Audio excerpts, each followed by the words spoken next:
What did Hazrat Junaid Baghdadi radiallahu anh say? He taught us something very important. He said that above karamat is istiqamat. Beyond karamat is istiqamat. You don't look at only karamat, you look at firmness in Shariat. And Mufti Azam was the beautiful example of that. I was just mentioning today, or yesterday was it, when we were talking, that Hudur Mufti Azam Hind, just before passing from this dunya, towards the latter part of his life, Hudur Mufti Azam Hind radiallahu anh broke his hip bone. Hudur Mufti Azam Hind, by an injury, had broken the hip bone. It is one of the most painful bone to break in the body, and at that age. But when the time for namaz used to come, Sarkar Mufti Azam Hind radiallahu an would make people hold him by his arm and make him stand. No plaster, no cast, he wouldn't allow it. This was his taqwa. He wouldn't allow a plaster cast or anything on that area where the bone had broken. Hudur Mufti Azam Hind radiallahu anh, at that time, with that serious injury, would make people get him to stand, and he would read his entire namaz standing. Muttaqi बनकर दिखाए इस जमाने में कोई, मुत्तकी बनकर दिखाए इस जमाने में कोई, एक मेरे मुफ्ती आजम का तकवा छोड़कर. Today, little bit of pain in the leg, chair. Now you have to find chair jamaat everywhere. Slightest pain, chair. Those who are really in need of support, that is a different story. But you get somebody got a small problem, chair. Everything is chair. Every little thing. Want to pray on a chair. Learn from Hudur Mufti Azam Hind. Hip bone is broken at that age. No plaster cast, no bolts, no operation done, nothing. Standing and making his salah. Why? I have to stand in the court of my Rabb. I have to stand before Allah. And the law of Shariat also. If you do not stand and make your takbir tahrima, the condition is there for qiyam. You have to do this when you read salah. But Mufti Azam used to make his entire namaz. People say that we used to see beads of perspiration coming out of his forehead, flowing from his forehead, because of the intensity of the pain. But Mufti Azam still never sat and read salah. He would stand and read his salah. What is this? This is his piety. This is his taqwa. Mufti Azam radiallahu anhu's nisbat, to have his nisbat, is very blessed. How many things can I tell you about Mufti Azam? What can I tell you about Hudur Mufti Azam Hind? Subhanallah. Hudur Mufti Azam Hind radiallahu anh, his knowledge, his ilm, his wisdom. People used to come even for ta'weez to Mufti Azam. Day and night. And no word of Mufti Azam went wrong. No word. When Mufti Azam radiallahu anh, people would come, he would be writing fatwa. Fatwa he used to write. Answering people's question. Giving people counsel.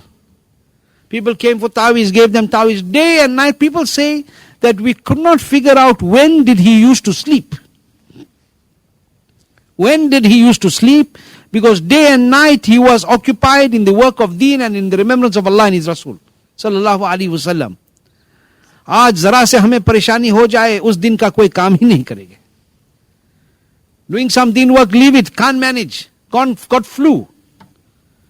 This blessed personality with that age, day and night in the remembrance of Allah in his work for deen. Huzur Mufti Azam Hind radiallahu ta'ala, people used to come for ta'weez. Time and over again. But Huzur Mufti Azam Hind blessed them. Didn't turn anybody away. And when he used to get jalal, when people used to come to Sarkar Mufti Azam and he had some important work to do, now somebody will come, Huzur wo ta'weez de dijiye iske liye. He has some important fatwa to write. Huzur Mufti Azam Hind got jalal one day. Subhanallah.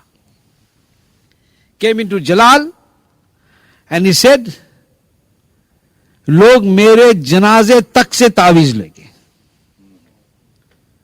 People will take tawiz even from my janaza.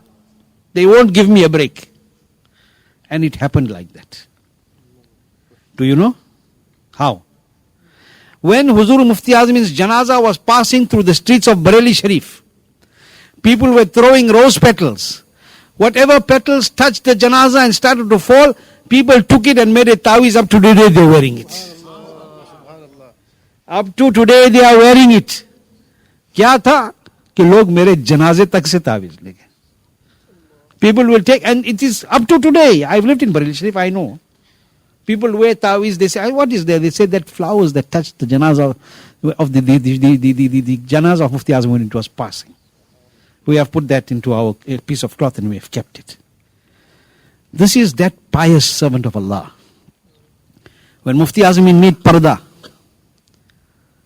and he was put to rest inside his holy grave and his mazar, they say that we did not have to turn his face towards Qibla, he turned by himself. We did not have to change his face. When they were giving him ghusl, everybody knows the famous karamat. That the cloth that covers the satar was about to move. It did not move. People say it moved, some people, it did not move. It did not move. It was about to move. So Mufti Azam radiallahu anh took this 2 fingers like this. And then he caught the cloth and he pulled it and held it tight.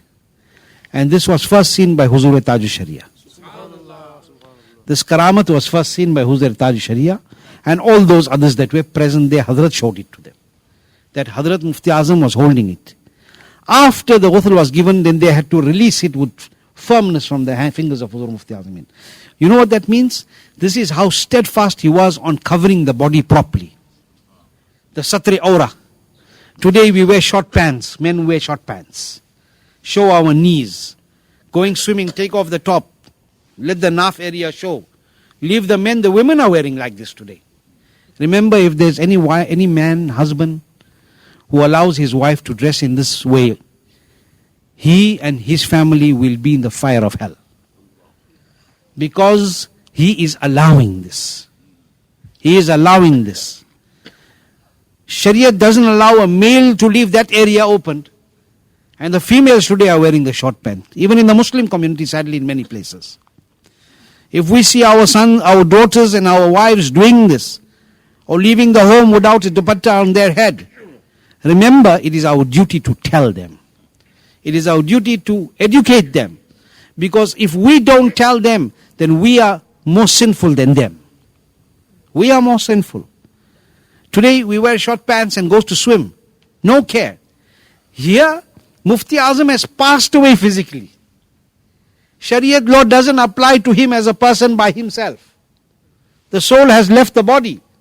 But he's still not allowing the satar to show even one part of the satar. One spot of the satar area he is not allowing. It shows that he kept his shariat firm in the dunya, and even after he closed his eyes, he kept it firm there. Even after that, when Mufti Azam Hind radiallahu anh was placed in his Qabr Sharif,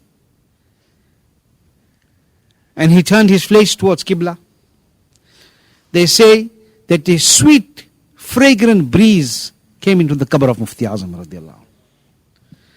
And until the last moment before they covered the mazar, Mufti Azam's forehead, there were drops of pasina. There were beads of perspiration on his forehead. At that level, after passing away, so much time has passed, where do you see somebody perspiring?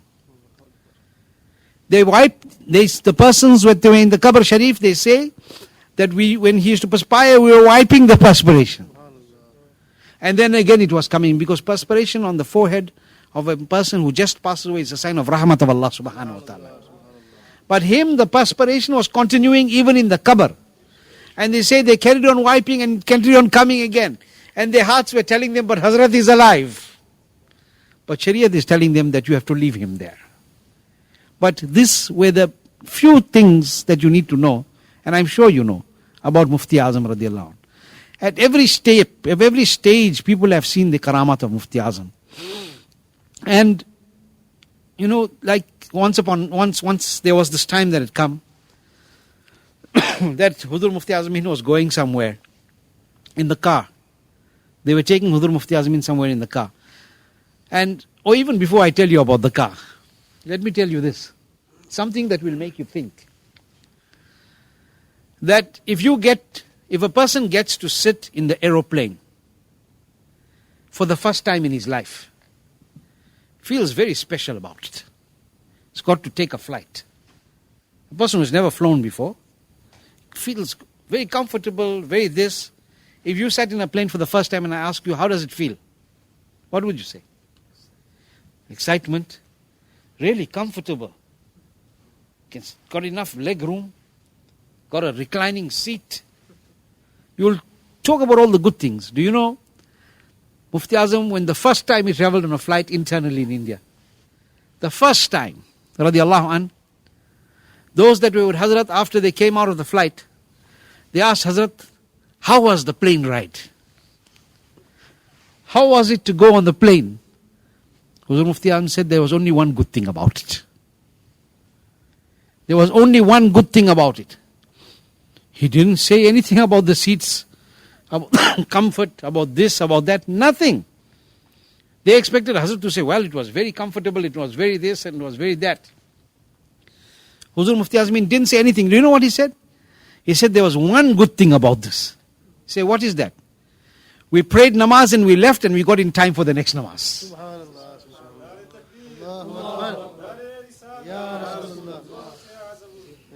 SubhanAllah, can you look at the thinking? Where their mind was. Not in the world, not in the luxurious things. In the remembrance of Allah. That the only good thing was that we left, we prayed in namaz and we left. And when we got there, it was enough time for the next namaz. This is what they thought about. This is what their life was about. This is what we need to learn. That life is not about the materialistic things. Life is about pleasing Allah and pleasing His Rasul sallallahu alaihi wasallam.